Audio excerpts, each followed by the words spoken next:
സംസ്ഥാന സർക്കാരിന്റെ 4ാമത് വാർഷികാഘോഷങ്ങളുടെ ഭാഗമായി മുഖ്യമന്ത്രിയുടെ നേതൃത്വത്തിൽ സംഘടിപ്പിക്കുന്ന ജില്ലാതല അവലോകന യോഗം പത്തനംതിട്ടയിൽ നടന്നു. മുഖ്യമന്ത്രി പിണറായി വിജയന്റെ നേതൃത്വത്തിലാണ് യോഗം ചേർന്നത്. കേരളം കടക്കണിയിൽ എന്ന നിലയിൽ പ്രചരണം നടക്കുന്നുവെന്ന് മുഖ്യമന്ത്രി പിണറായി വിജയൻ പറഞ്ഞു. നമ്മുടെ കടം വൻപിച്ച കടമാണ്. കേരളം കടക്കെണിയിലായിരിക്കുകയാണ്. ഇങ്ങനെയൊരു ഭീതിജനകമായ പ്രതീതി കടക്കണിയെപ്പറ്റിയുള്ള പ്രചരണത്തിലൂടെ സൃഷ്ടിക്കാനുള്ള ശ്രമം നടന്നു. പക്ഷെ നമ്മൾ കാണേണ്ടത് 2020-21 38%. അത് 2023-24 ആയപ്പോൾ 34% കുറഞ്ഞു. അപ്പോൾ കടക്കണി എന്ന് പറയുന്നത് ശുദ്ധ വികസന വിരുദ്ധ പ്രചരണം മാത്രമാണ്. നൃപൻ ചക്രവർത്തി ചേരുന്നു. നൃപൻ, പത്തനംതിട്ടയിൽ രാവിലെ യോഗം ചേർന്നു. അവിടെയാണ് മുഖ്യമന്ത്രി സംസാരിച്ചത്. എന്തൊക്കെയാണ് അദ്ദേഹം പറഞ്ഞത്?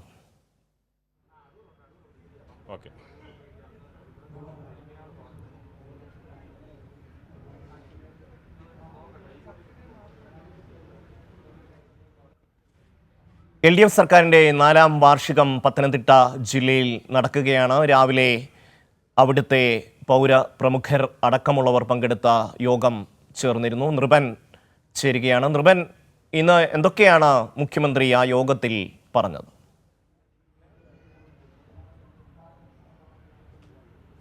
തീർച്ചയായും ഇത് 3ാമത്തെ ജില്ലയിലെ യോഗമാണ്. കാസർഗോഡ് നിന്ന് ആരംഭിച്ച് വയനാട് കഴിഞ്ഞ് പത്തനംതിട്ട ജില്ലയിൽ എത്തിച്ചേർന്നിരിക്കുന്നു. പത്തനംതിട്ടയിൽ വിപുലമായ യോഗമാണ്. 500 വിവിധ മേഖലയിലുള്ള 500ഓളം പ്രതിനിധികളാണ് ഈ യോഗത്തിൽ പങ്കെടുക്കുന്നത്. അവരുമായി മുഖ്യമന്ത്രി സംവദിക്കുകയാണ്. അതിൻ്റെ തുടർന്നേറ്റുള്ള പ്രവർത്തനങ്ങളകത്ത് ഈ കൺവെൻഷൻ സെൻറ്ററിൽ നടക്കുകയാണ്. മുഖ്യമന്ത്രി ഓരോ കാര്യങ്ങളും ഓരോ വ്യക്തികളുടെ വിവിധ മേഖലകളിൽ വിദ്യാഭ്യാസ രംഗത്തുള്ളവർ, കായിക രംഗത്തുള്ളവർ, ഭിന്നശേഷിക്കാർ, ഒപ്പം തന്നെ യുവജനങ്ങൾ, ഈ സർക്കാരിൻ്റെ വികസനത്തിൻ്റെ രുചി അറിഞ്ഞവർ, വിവിധ വകുപ്പുകളുമായി ബന്ധപ്പെട്ട ആനുകൂല്യങ്ങൾ നേടിയവർ, അവരൊക്കെ തന്നെ അവരുടെ അനുഭവങ്ങൾ പങ്കുവയ്ക്കുകയും ഒപ്പം തന്നെ ഇനി സർക്കാരുമായി ബന്ധപ്പെട്ട് നവകേരള നിർമ്മിതിക്കായി എന്തൊക്കെ നിർദ്ദേശങ്ങളാണ്, എന്തൊക്കെ മാറ്റമാണ് വരുത്തേണ്ടത് എന്ന തരത്തിലുള്ള സംവാദമാണ് നടക്കുന്നത്. മുഖ്യമന്ത്രി ഇത് സശ്രദ്ധം കേട്ട് ഓരോരുത്തരുടെയും അഭിപ്രായങ്ങൾ കുറിച്ചെടുക്കുന്നു. അതിനുശേഷം മുഖ്യമന്ത്രി ലഘുവായി ഇതിന് മറുപടിയും നൽകും. മുഖ്യമന്ത്രി ഉദ്ഘാടന സമ്മേളനത്തിൽ, ഈ ജില്ലാതല യോഗത്തിൻ്റെ ഉദ്ഘാടന സമ്മേളനത്തിൽ ഏറ്റവും പ്രധാനപ്പെട്ട കാര്യം പറഞ്ഞു. നിങ്ങൾ 2016 മുതൽ 2025 വരെയുള്ള പ്രവർത്തനങ്ങൾ ജനങ്ങൾ വിലയിരുത്തുന്നുണ്ട്. 2016 വരെയുള്ള കാലഘട്ടത്തിൽ കേരളം എങ്ങനെയായിരുന്നു, 2016 ശേഷം കേരളം നേടിയ നേട്ടങ്ങൾ, വൻകിട ദേശീയപാത വികസനമാകട്ടെ, ഗെയിൽ പൈപ്പ് ലൈൻ ആകട്ടെ, ഈ പറഞ്ഞ വൈദ്യുതി മേഖലയിൽ കൈവരിച്ച നേട്ടങ്ങളാകട്ടെ, ഒപ്പം തന്നെ ക്ഷേമ പെൻഷനുകൾ, ഇത്തരം കാര്യങ്ങളിലൊക്കെ തന്നെ സർക്കാർ പ്രതിജ്ഞാബദ്ധമായി മുന്നോട്ട് പോകുന്നുണ്ട്. ഇനിയും നമുക്ക് കേരളത്തിന് വലിയ തരത്തിൽ കേന്ദ്ര സാമ്പത്തികമായി ഞെരുക്കുമ്പോഴും ഇനിയും അതിജീവിച്ച് മുന്നോട്ട് പോകേണ്ടതുണ്ട്. അതിന് വേണ്ട നിർദ്ദേശങ്ങളാണ്. നവകേരള എന്ന് പറയുന്നത്, നവകേരള നിർമ്മിതി എന്ന് പറയുന്നത് ഒരു സങ്കല്പമല്ല, അതൊരു യാഥാർത്ഥ്യമാണ്. ആ യാഥാർത്ഥ്യത്തിലേക്ക് കേരളം മുന്നോട്ട് പോവുകയാണ്. അതിന് എല്ലാ ജനവിഭാഗങ്ങളുടെയും പിന്തുണ വേണമെന്നാണ് മുഖ്യമന്ത്രി ഈ ജില്ലാതല യോഗത്തിൽ അഭ്യർത്ഥിച്ചത്. അത് ഞാൻ നേരത്തെ മുഖവരിയായി സൂചിപ്പിച്ചതുപോലെ ആ യോഗത്തിൽ വിവിധ നിർദ്ദേശങ്ങൾ ഉയർന്നു വരുന്നുണ്ട്. വിദ്യാഭ്യാസ മേഖലയിൽ നിന്നും, പൊതുവിദ്യാഭ്യാസ മേഖലയിൽ നിന്നും, ആരോഗ്യരംഗത്ത്, പ്രത്യേകിച്ച് പത്തനംതിട്ട ജില്ലയിൽ വച്ച് സംഘടിപ്പിക്കുമ്പോൾ പത്തനംതിട്ട ജില്ലയുടെ ചുമതലക്കാരിയായിട്ടുള്ള മന്ത്രി വീണ ജോർജാണ് ഈ പരിപാടികൾക്ക് നേതൃത്വം നൽകുന്നത്. വീണ ജോർജ് അതിൻ്റെ മുഖവരിയായി പറഞ്ഞത് ജില്ലയിലെ പ്രവർത്തനങ്ങൾ മാത്രമല്ല, ആരോഗ്യ മേഖലയിൽ മാത്രമല്ല, എല്ലാ മേഖലയിലും 14 ജില്ലകളിലും വലിയ കുതിച്ചുചാട്ടമാണ് കേരളത്തിൽ ഉണ്ടായിട്ടുള്ളത്. ധനമന്ത്രി KN ബാലഗോപാലും പങ്കെടുക്കുന്നുണ്ട്. ഈ ജില്ലയിലെ എല്ലാ MLA-മാരും ഇതിൽ പങ്കെടുക്കുന്നു. ജില്ലാ പഞ്ചായത്ത് പ്രസിഡന്റ് അടക്കം വരുന്ന ജനപ്രതിനിധികൾ പങ്കെടുക്കുന്നു. ഉന്നത ഉദ്യോഗസ്ഥർ പങ്കെടുക്കുന്നു. ഇതിൻ്റെ ഏറ്റവും പ്രധാനപ്പെട്ട കാര്യം ഷമ്മി ഇതിൽ ഒരു വെറുതെ മുഖ്യമന്ത്രി കാര്യങ്ങൾ വിശദീകരിച്ച്, സർക്കാരിൻ്റെ കാര്യങ്ങൾ വിശദീകരിച്ച്, പദ്ധതികൾ വിശദീകരിച്ച് പോവുകയില്ല. ജനങ്ങളിൽ നിന്ന് വ്യക്തമായ അഭിപ്രായം, സർവ്വതല സ്പർശിയായി വികസനം എല്ലാവരിലേക്കും എത്തണം എന്ന ഉദ്ദേശം നടപ്പിലാക്കുക എന്നാണ്. അതുകൊണ്ട് ഇവിടെ ഇതുവരെ കൈവരിച്ച നേട്ടങ്ങൾക്ക് ഒപ്പം തന്നെ ഇനി നാം മുന്നേറേണ്ട പാതയിൽ തീർച്ചയായും നൃപൻ അത് തന്നെയാണ്. അത് നൃപൻ പറഞ്ഞ ആ ഒരു പോയിന്റ് തന്നെയാണ്. നമുക്കറിയാം 2016 തെരഞ്ഞെടുപ്പിന് മുൻപ് അന്ന് പിണറായി വിജയൻ ഒരു ജാഥ നടത്തിയിരുന്നു, കേരള യാത്ര.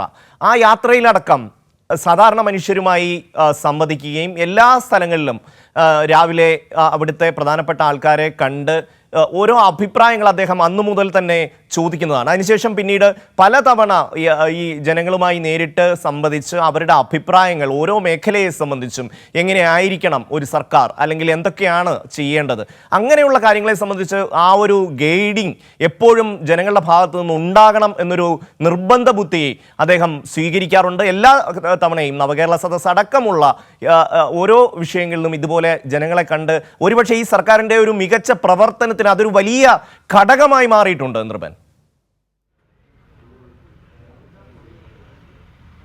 തീർച്ചയായും. കാരണം ഇതിനകത്ത് ചർച്ചയിൽ പങ്കെടുക്കുന്ന ജനവിഭാഗങ്ങൾ, വിവിധ മേഖലയിലുള്ളവർ പ്രതികരിക്കുന്നതിൻ്റെ ഭാഗം നമ്മൾ കേട്ടുകൊണ്ടിരിക്കുകയായിരുന്നു. അപ്പോഴാണ് നമ്മൾ ഈ ലൈവിലേക്ക് വന്നത്. അതിൽ ഷമ്മി ഉദ്ധരിച്ച ഏറ്റവും പ്രധാനപ്പെട്ട ഭാഗം ചിലർ പറഞ്ഞു, കാരണം നമ്മൾ നവകേരള സദസ്സുമായി ബന്ധപ്പെട്ട് മുഖ്യമന്ത്രി നേരിട്ട് നടത്തിയ ആശയവിനിമയത്തിൽ തങ്ങൾ ചില നിർദ്ദേശങ്ങൾ മുന്നോട്ട് വച്ചിരുന്നു. ആ നിർദ്ദേശങ്ങൾ അംഗീകരിച്ചു. പ്രധാനപ്പെട്ട ചില കാര്യങ്ങൾ പറഞ്ഞത്, വ്യവസായങ്ങൾ തുടങ്ങുന്ന കാര്യത്തിൽ പഞ്ചായത്തിൻ്റെ ലൈസൻസ് ഇല്ലാതെ വ്യവസായങ്ങൾ തുടങ്ങാനാകില്ല. അത് വലിയ തരത്തിലുള്ള പ്രതിസന്ധി ഉണ്ടായിരുന്നു. ഇപ്പോൾ പൊല്യൂഷൻ കൺട്രോൾ ബോർഡിൻ്റെ അനുമതി കിട്ടിയാൽ മാത്രം ഏത് സംരംഭവും ഏത് സ്ഥലത്തും തുടങ്ങാനാകും. അത് ഉന്നയിച്ച ആൾ തന്നെ മുമ്പ് മുഖ്യമന്ത്രിയോട് ഉന്നയിച്ച കാര്യത്തിന് റിസൾട്ട് ഉണ്ടാകുന്നു. ഹൃദയം പദ്ധതിയിൽ ഹൃദയവാൽവിൻ്റെ പ്രവർത്തനത്തിൽ തടസ്സമുണ്ടാവുകയും സംസാരിക്കാനോ നടക്കാനോ പഠിക്കാനോ കഴിയാത്തൊരു വിദ്യാർത്ഥി ഇവിടെ വന്നിട്ട് സ്വന്തം അനുഭവം ആ വിദ്യാർത്ഥി തന്നെ പങ്കുവയ്ക്കുകയായിരുന്നു. തനിക്ക് ഹൃദയം പദ്ധതിയിലൂടെ ചികിത്സ കിട്ടിയ ഒരു വിദ്യാർത്ഥിയാണ്. കൂടുതൽ പേർക്ക് ചികിത്സ കിട്ടണം. തൻ്റെ അനുഭവം ഇവിടെ ഒരു ഗുണപാഠമായി ആ വിദ്യാർത്ഥി മുന്നിൽ വെച്ചു. അങ്ങനെ വിവിധ മേഖലയിലുള്ള ഷമ്മി പറഞ്ഞു നിർത്തിയത് അതാണ്. കാരണം വെറുതെയുള്ള പ്രസംഗങ്ങളിൽ അവസാനിക്കുകയല്ല, ജനങ്ങളുടെ ജനകീയ വിഷയങ്ങൾ സർക്കാർ ചോദിച്ചു മനസ്സിലാക്കുന്നു. ഏത് തരത്തിലാണ് പ്രകടന പത്രികയിൽ നൽകിയിട്ടുള്ള 600ഓളം വാഗ്ദാനങ്ങൾ ഒന്നാം പിണറായി സർക്കാർ വരുമ്പോൾ ആ പദ്ധതി നടപ്പിലാക്കിയ വാഗ്ദാനങ്ങൾ ഓരോന്നോരോന്നായി പൂർത്തിയാക്കുക. ഒപ്പം തന്നെ ഏത് തരത്തിലുള്ള മാറ്റമാണ് വികസന സങ്കല്പത്തിൽ, വികസനത്തിൽ ജനങ്ങളിലേക്ക് എത്തുന്ന തരത്തിൽ എന്ത് തരത്തിലുള്ള മാറ്റമാണ് ജനങ്ങൾ ഉദ്ദേശിക്കുന്നത്, അത് മുഖ്യമന്ത്രി സശ്രദ്ധ കേൾക്കുകയാണ്. കാരണം നവകേരള സദസ്സിലാകുമ്പോഴേക്കും അത് ഫോളോ അപ്പ് ചെയ്യുന്നു. അതിൻ്റെ തുടർച്ച ഏതുവരെ എത്തിയെന്ന് മുഖ്യമന്ത്രി കേട്ടറിയുന്നു. അതിൻ്റെ പദ്ധതികളെ സംബന്ധിച്ച് വികസനം ഏതുവരെ പൂർത്തിയാക്കാൻ കഴിഞ്ഞു എന്നൊരു അവലോകനം കൂടിയാണ്. അത് മുഖ്യമന്ത്രി പറഞ്ഞു, ഇത് നാം ഇതുവരെ എത്തി നിൽക്കുന്നു, ഇനി നമുക്ക് ബഹുദൂരം മുന്നോട്ട് പോകാനുണ്ട്. അതിന് ജനങ്ങളുടെ പൂർണ്ണമായ പിന്തുണ വേണം. നവകേരളം എന്ന നിർമ്മിതി എന്നത് സങ്കല്പമല്ല, അത് യാഥാർത്ഥ്യമാണ്. ആ യാഥാർത്ഥ്യത്തിലേക്കാണ് സർക്കാർ മുന്നോട്ട് പോകുന്നത്. അതുകൊണ്ട് മുഴുവൻ ജനവിഭാഗങ്ങളുടെ പിന്തുണയാണ് ഓരോ യോഗത്തിലും മുഖ്യമന്ത്രി അഭ്യർത്ഥിക്കുന്നത്. ഷമ്മി, പത്തനംതിട്ടയിൽ LDF സർക്കാരിൻ്റെ 4ാം വാർഷിക ആഘോഷങ്ങൾ നടക്കുകയാണ്. മുഖ്യമന്ത്രി പിണറായി വിജയൻ പൗരപ്രമുഖരുമായുള്ള കൂടിക്കാഴ്ച തുടരുകയാണ്. നൃപനാണ് വിശദാംശങ്ങൾ നൽകിയത്.